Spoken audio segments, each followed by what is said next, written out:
Now, one of the things that we're really going to double down on with this season of the Journal isn't just talking about the films. No, we're going to try and break down some of the jargon around cinema exhibition and sort of make it a little bit more understandable to you, the customer. Because at the end of the day, there is no film industry without people watching the films and paying the tickets. We're all about the big screen experience and not pirating movies. So what we're going to do is, even though we're filming this in mid-August, early September, we're going to do kind of like a year in review for all the big chains here in the UK, including a few independent places that you might hear a little bit more about on the Lightspeed sessions. Because it isn't just about View, Odeon and Cineworld. There are a variety of other operators that haven't really had the spotlight here on TheJackSmit.com, and we want to give them the exposure that they absolutely deserve. And we're going to begin our review of the multiplex and the cinema scene with a company that I know incredibly well.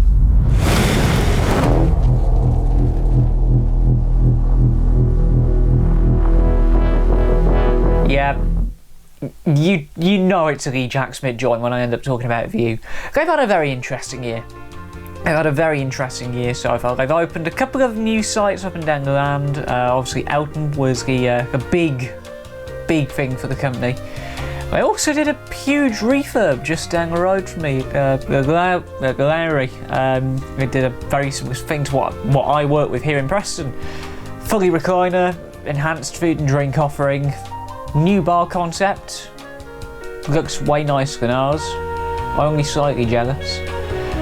But they attracted the ire of many film distributors this year over the whole every film, every day, $4.99 offer. Obviously, this is all in the past now, so we can talk about this. But you really don't want to get on the wrong side of Universal, because they lost out on a lot of films as a result. They very nearly missed on How to Train Your Dragon: The Hidden World, which at the time was set to be one of the biggest kids' films of the year. It did decent. I personally wasn't that big of a fan of it. But View missed out on it. They had all their opening weekend shows programmed. They had to pull them at the last minute. And the irony, this is a nice bit of insider stuff. The irony of all of this, while this dispute was going on, they've got these big light boxes within all of their cinemas, so the big posters. They still had to promote How to Train Your Dragon: Hidden World on these light boxes for a good 2 weeks into the dispute, which I thought was hilarious. And nearly 6 months removed from that saga involving Universal, View have got into hot water again, alongside a few other chains we're going to talk about in a minute. And it all stems from Netflix, because they're not going to show any films that go on the streaming service. So that includes the long-awaited new film from Martin Scorsese, The Irishman. Now, a lot of other chains in the UK have taken similar stances regarding the 16-week theatrical window, but this does set a very alarming precedent for other films that go on streaming services. If the chains can't agree to terms, especially involving that exclusive window where films play on the big screen, then we could be looking at a very changing tide, not just for View, but for the wider industry in general. We'll keep you updated on the latest. But View's future is, well, I wouldn't say it's quite patchy, but it's up in the air at the minute, because based on reports that I've seen on Sky News, they are potentially going up for sale at the end of the year.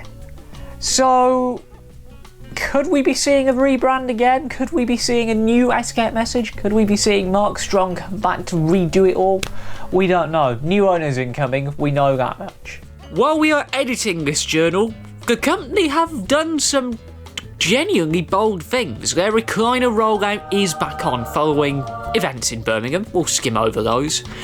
But Plymouth is the next venue to have the seats put in, as well as a refurbishment for the ages. Yes, they are finally getting round to tackling the oldest cinema they own, York.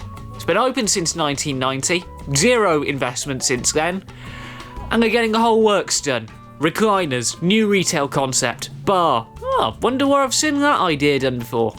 they're getting the whole Preston treatment, and I cannot wait to see how the rest of their $4.99 cinemas turn out. I mean, they've caused so much disruption in the industry over the last 2 years since they rolled the price down concept. I think we now know what the long-term aim for them are.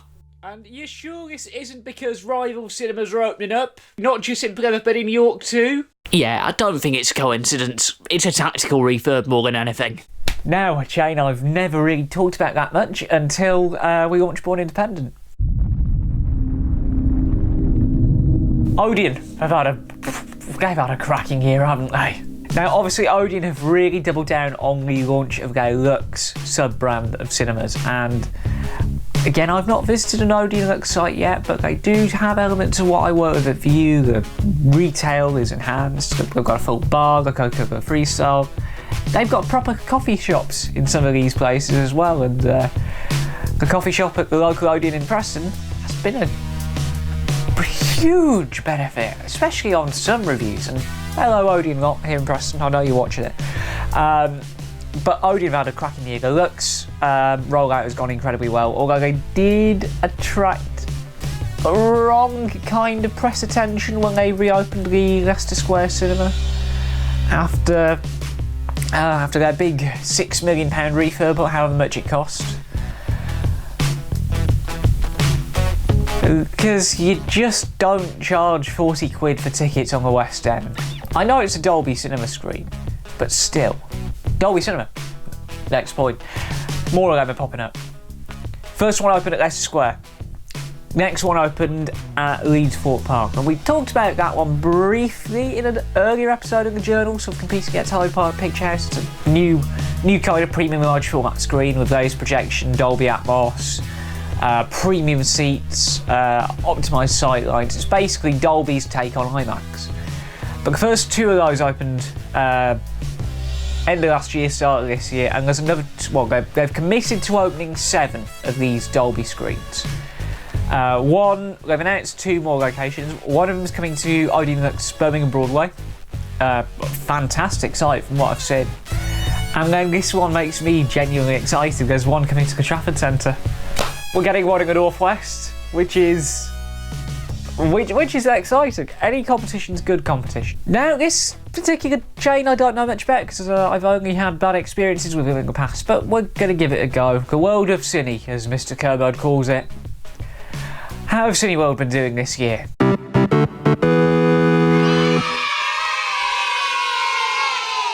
The only buzzwords I can use to describe how Cineworld have been doing things this year are 4DX, ScreenX, IMAX, Super Screen, VIP, Starbucks. They have basically become the home of gimmicks in the UK. And sure, while they were first to market with the Unlimited scheme all that time ago, they've been attracting a lot of attention because of the whole unlimited but not actually unlimited, because you've got to pay extra for the nice and fancy formats, which has become the norm. But what makes Cineworld particularly interesting, they also own Picture House, which are an independent group of cinemas. I don't call Picture House independent because of this affiliation, but they own Picture House, and they arguably run one of the best cinemas on the West End. I've heard so many good things about Picture House Central. Friend of a friend is the general manager at that Picture House site, and she's running a fantastic site, I will not lie. But Picture House are really popping up in areas where they've got a good amount of multiplex competition. I think they just opened up in Bromley to compete with View Multiplex that opened in November of 2018, which is another full recliner site. So these 2 brands for Cineworld are really gaining traction. This is before we talk about what we're doing in America. They've bought Regal out, and if you've been to America, you know Regal are one of the big players. Obviously, Regal and AMC are the main American sites, and obviously AMC own Odeon. They own Odeon, so it's interesting to see how the British operators are coming into America a little bit more. And obviously they've taken a few things from their British operation. I mean, Regal have just launched their unlimited scheme. I think it's $17 a month. Puts the movie pass stuff to shame. just shows that if you're an exhibitor, if you want to do unlimited films, you do it yourself, not let an external company loose on it. But unfortunately, they have got on the wrong side of the customer standpoint. In April, there was a lot of controversy, not just from customers but in the press, regarding the chain's upcoming switch from Tango Ice Blast frozen beverages to the American Icy brand. A brand new drink from America that makes your mouth go swizzle, fizzle, freshy freeze. That's right, swizzle, fizzle, freshy freeze. It's your mouth's first ever swizzly, fizzly, freshy, freezy. Yabba get it. I smell academic, TheJackSmit. Now, this is something that they've been rolling out from their Regal operation stateside, and understandably, people weren't happy. And oh yeah, this is before we even mention the whole furore over Robert the Bruce not being shown at their Scottish venues. Yeah, they had a few issues. They got over it though. Yes, I know the clothes and the hair has changed, but we originally recorded a big bit on independent cinemas, and when we initially filmed this journey, because of course a lot of you will know, we're filming all of this series in dedicated blocks sort of to make production work for a little bit easier. However, on something like this, we need to get something a little bit more timely in here. So I'm recording this literally the week this journal is going to go out. This whole section was meant to be a bit about the independent cinema operators of interest, and I thought, well, I might as well go in depth a little bit more because I wasn't happy with the way it turned out.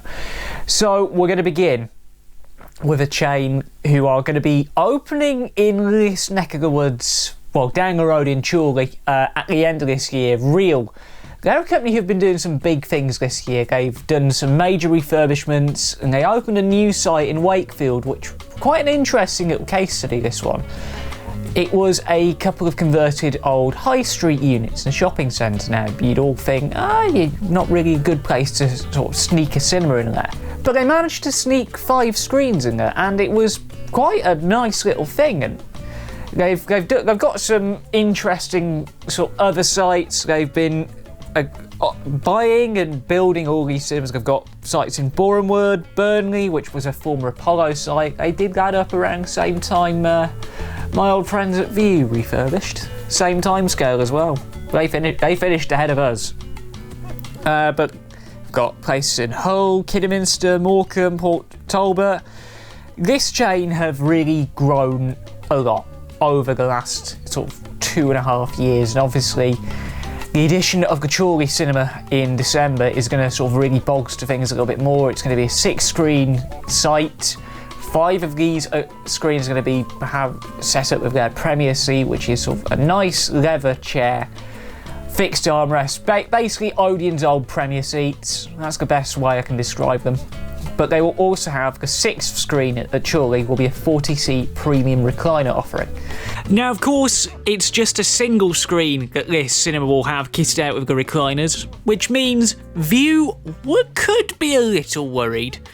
But I don't think it'll hit business that much for them long term. They do, of course, have more seats. But the advantage for Real, this new site is going to be a 600-seater. View are only 500, Odeon are just shy of 2,000. So it's going to be interesting to watch this competition unfold. But Real could pose a good threat round here if they open well and get a good selection of films on at the right price. Bearing in mind, View charge up to £12.29, Odeon have a flat rate of up to £8 per film. If Chorley get off to a great start, which they will, they've got a whole bowling alley surrounding this new complex, this could be one of the more interesting moments for cinema where I am here in Preston. This could be one of the more interesting moments for cinema because it could either cannibalise admissions for both View and Odeon, but on the other hand, it could help them grow greatly. So I will be keeping a very close eye on how this new cinema opens, because Real have really got the hang of this cinema operation since they opened and started taking over cinemas in 2001. They've sort of really capitalised on their new build programme now. This Chorley cinema could easily begin a new era for not just cinema in the north, but cinema in Leyland, Chorley, Preston in general. So I'm kind of excited to see that one open. And speaking of exciting new openings, I know this one isn't for a good while yet, but I think it's time we start building the hype up a little bit. 2021 is going to be interesting for Preston especially, because we're going to be getting a third cinema in town. We kind of mentioned it at the top of the last season, but the Preston market development is really getting it up to speed now.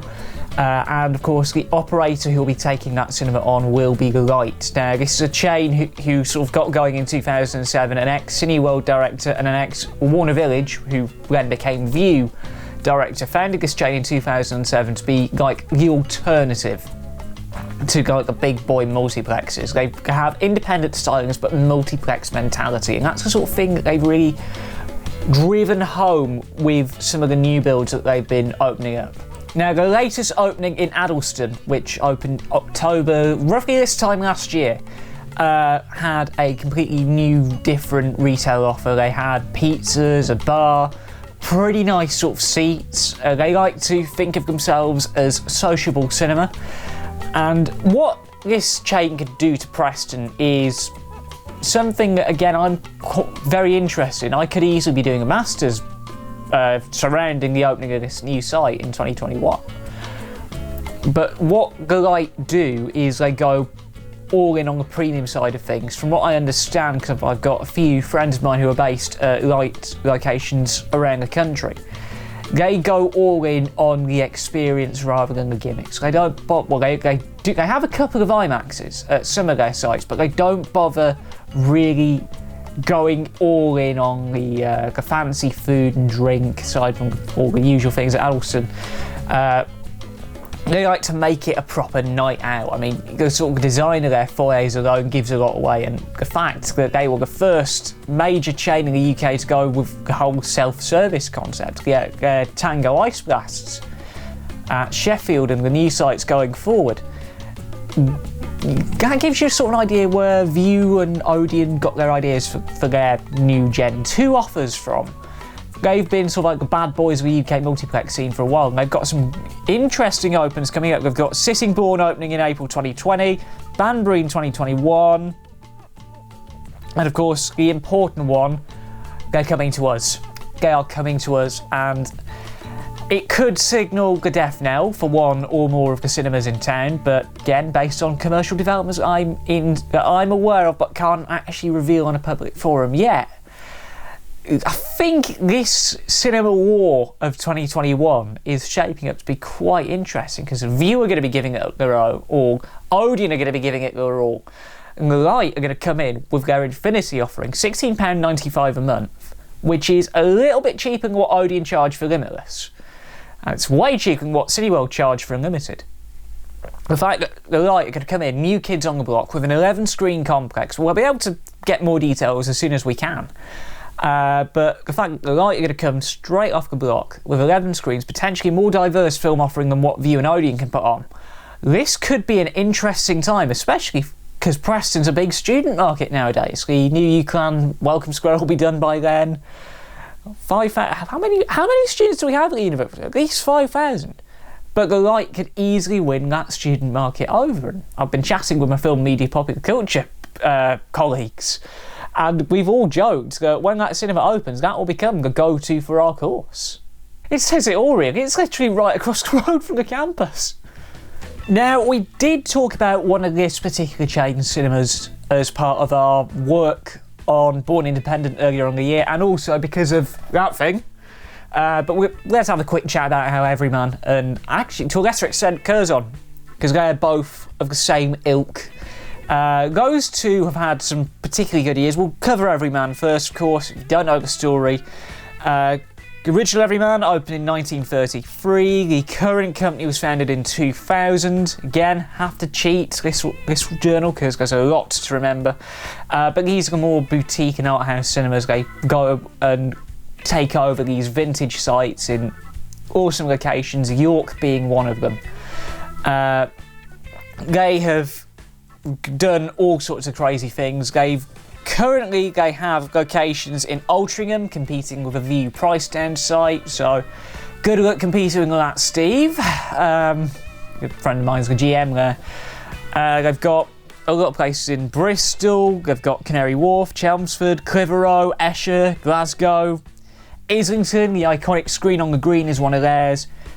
King's Cross in London, the Leeds Trinity was one of their first major new builds. York, which of course is going to be competing very soon with the View recliner and edit bar offer, which is in full gear right now. So York, if you're watching, I know the 2 o'clock opens are a nightmare, but take it from someone who's been there and done that, bought the t-shirt, it is worth it in the end. But Everyman are really going all in on expanding the list of venues and sort of going into areas where they know that they have an untapped potential. They're going for Lincoln at the minute. They're getting ready to launch in Liverpool. I think they have opened in Liverpool by now, but Liverpool is on their list. Durham's another one that they're going in for. So Wokingham, Horsham, and they're going for their first Irish site in Dublin as well. This chain have done some fantastic things to some fantastic venues. They are known for going for their sofa offering. They have their full bars. In fact, somewhere around here, somewhere around there, you can watch a whole episode on what Everyman do in the wider context of what independent cinemas are all about. I think that was my favourite episode of Series 1 to write and make, because it is what Born Independent is about. As for Curzon, they are one of the few chains who are actually in bed with Netflix, so to speak. They are arguably the chain who are going to show Netflix films in cinemas, and obviously with The Irishman looming large, it will have premiered by the time it will have premiered in the UK by the time you watch this journal, because this is going out on October 13th, which of course is the final night of the London Film Festival. Now, Curzon are a relatively small chain compared to the big boys. There are only 12 cinemas, but they have another pretty long lineage. Began in 1934. And of course, they have the advantage, they run their own distribution wing in the form of Curzon Artificial Eye, and they've become known for their day-and-date releases of their films on demand. If you aren't aware of Curzon Home Cinema, that is a service you should really look into if you want to see independent art house films, but you don't live anywhere near a Curzon site, or if your local multiplex or independent cinema isn't willing to take the Curzon films as a result of the whole 18-week theatrical window debate that we seem to be having a lot within the industry at the minute. That needs to be something that we should all, as customers and industry insiders alike, we should all just sit down, have a chat about it and work something out, because the more films customers can see, the better. Because we're on track for another record-breaking year at the box office. You just got to look at the raw stats. The more access to films we can get, I just want to see more films shown here in Preston. That's all I really care about. But Curzon have got a lot of traction going from it at the minute. Now, obviously, Curzon are based primarily in London. They've got a variety of sites, Mayfair being their first site and the one that everyone remembers. They've taken a lot of premieres over the many years as well. But they've also franchised a couple of other cinemas as well. They run a cinema in a sea containers hotel, which is an interesting concept. And they also partnered with HMV a couple of years back to run a free screen site above their Wimbledon store. Obviously, HMV had financial troubles earlier in the year, they're in profit now. But Curzon are known for doing cinema proper art house, and Sheffield again is a market where there's a lot of independent competition at the minute, because you've got the Light, Odeon, View and Curzon all operating within like a 15-mile radius of each other, which is something that I've witnessed firsthand from afar anyway. I've got again perks of having a lot of former View colleagues of mine dotted all over the shop for uni. I've witnessed this competition firsthand, and you can understand why the multiplex are putting money into these cinemas. Obviously, View are on the price down in Sheffield, Odeon have refurbished, the Light have got their Infinity offering, Curzon are just known for putting on good films, good times, good prices, and it's also super intimate as well. The screens are literally less than 50 seats a piece. So if you want cinema at its purest, Curzon are really where you go. And in terms of their future openings, they want to open 3 more in London by the end of the year. They want also, basically London is their primary field of operations, but I wouldn't be surprised if in the next couple of years they start looking more towards the north as a place where they can grow a little bit more. I mean, Bradford in particular, we'll talk a little bit more about Bradford in a minute. Bradford is the UNESCO City of Film, so I can understand why they want to keep things down south for the time being, but on the other hand, I'm thinking, look, if you go up north, you get more traction, you get more brand name recognition, and you get more leeway with the film distributors, so it could be a win-win either way. Other developments, Picture House have had an interesting few months. Now, I don't necessarily call Picture House an independent operator because, of course, they are owned by Cineworld, who are in turn the owners of Regal in the States. And you've just heard me talk about the Americanized developments that Cineworld are bringing in relating to the whole Ice Blast situation. And I was talking with a few friends about that just the other week. People still aren't happy about it nearly 6 months on. And of course, Picture House are known for, again, like Everyman, taking old locations, renovating them and turning them into some really nice cinemas. Bromley is one of the sites in question. I mean, of course, Bromley, it wasn't Empire initially, then Cineworld bought the site, shut it down for like a year and then converted it into a really nice cinema. Of course, Bromley, key area for View because they also opened up a cinema there, so there's a lot of direct competition. Bromley View is on $7.99 all day every day with a recliner. Picture House are just going all in with the good films at the best price and also a hell of a food and drink offering. Now, I don't really have much experience with Picture House cinemas. I went to the one in Liverpool at Fact. I watched Logan there in 2017, again with the university. It's like everything has come full circle. But Picture House at Fact in Liverpool is a unique case. It's a 4-screen site, very literally within a museum, but they put on a mix of independent and mainstream programming. And some of the sites that they operate, they've got a good list of sites. They've got places in Ashford, Bath, Brighton, Cambridge, Edinburgh, Exeter, quite a few in London, including Ritzy, Picture House Central, which a friend of a friend was the general manager for that site until very recently when she left. But they've got all sorts of sites dotted all over the shop, and they've got quite a few more in the works, including Ealing, Chester, and they will be taking over Cineworld's Fulham Road site in London. And Fulham Road's a pretty middle of the road cinema under a Cineworld, but it suits the Picture House brand pretty perfectly, and I would not be surprised if that cinema takes off very well. But there's one cinema on the list that is particularly interesting, and again, this is why I want to refilm this segment in light of recent events. Picture House currently operate under a contract the programming for the National Science and Media Museum in Bradford. Now, of course, this site is particularly interesting and nice little precursor to next month's journal. This particular venue was home to the UK's, well, it is home to the UK's very first IMAX screen. It opened in the late 80s as part of the museum's wider expansion. It is now a 3-screen complex with the IMAX, the Cubby Broccoli Cinema, named after the guy who brought James Bond to the big screen, and the Pictureville Cinema, which is a converted theatre that was opened as a cinema in the late 1990s. Now, these are some incredible facilities, do not get me wrong. But for the last 5 years, Picture House has been operating the cinema side of things for the museum under a contractual basis, sort of handling the programming, procurement of films, getting the advertising, upkeep of projection, all that sort of thing, while the museum could focus on getting their side of things up and running and investing in new galleries and the like. I mean, their gaming lounges, if you've not been, you should go. But on October 31st, that deal is up, and they are going to be taking things back in-house. They are going to be bringing the film programming into a new company called Indie Cinema Group, who I am led to believe also handle the programming for the Palace and the Flower Bowl, 2 of the other dissertation cinemas. But the fact that they're going back in-house kind of tells you a lot about the way Picture House has been doing things. They were the first of the main chains, independent-wise, to implement that strict, if you're not playing for 18 weeks, we won't play you at all rule.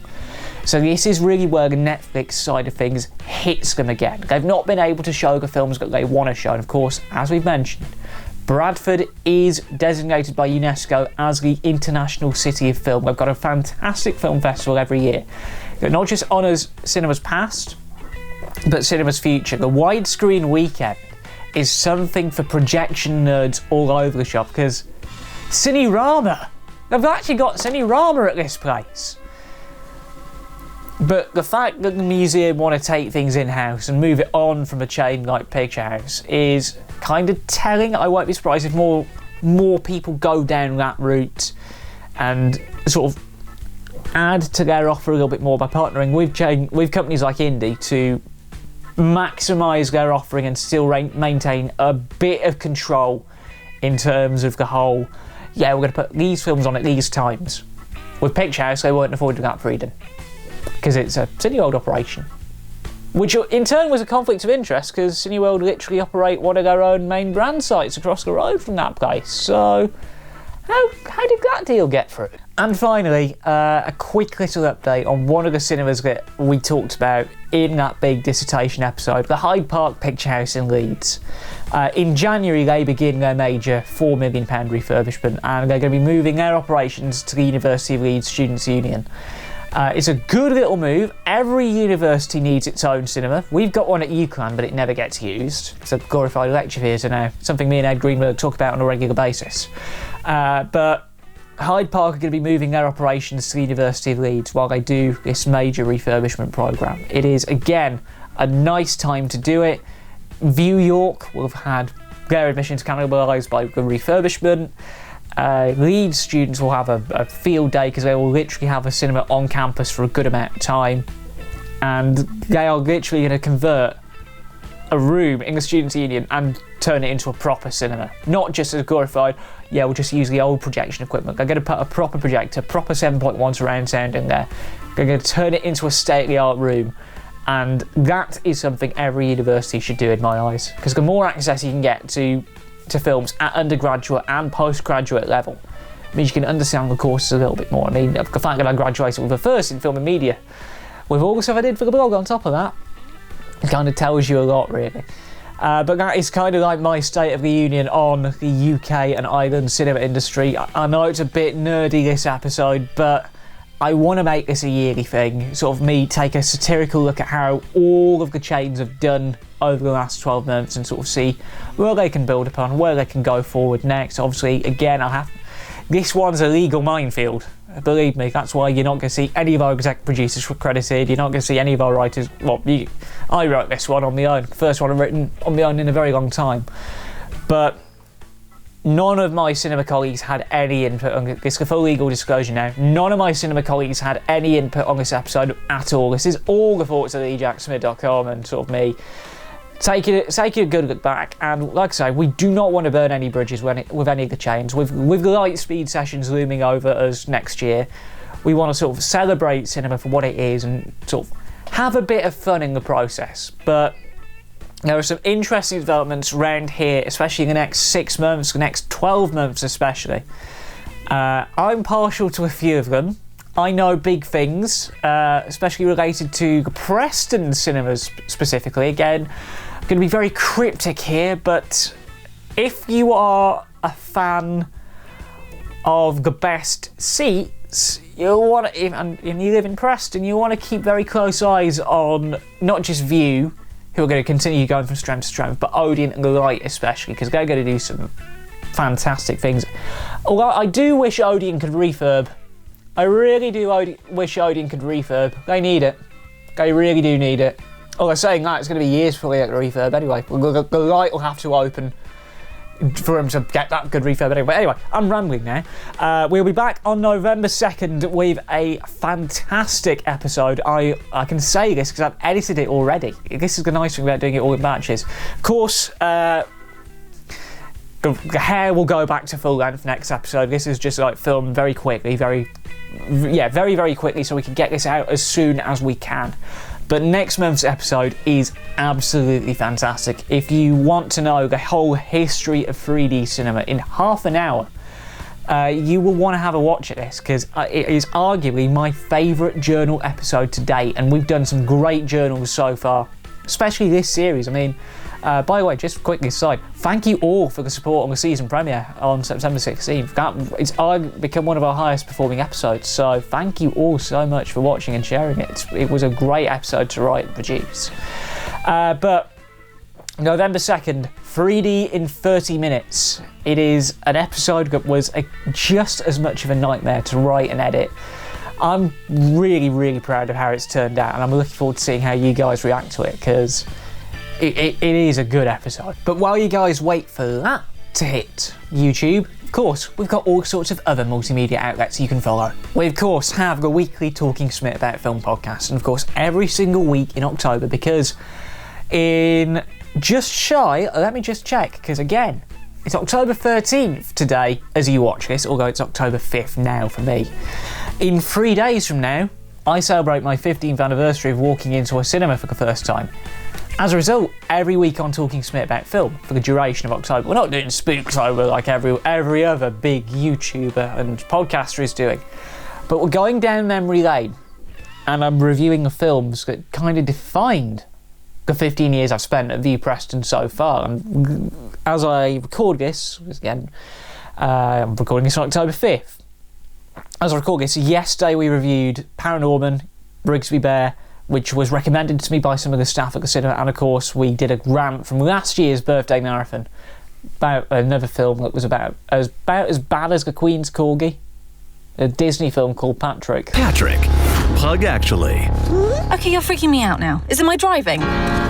Yeah, it was that. It's as bad as it looks.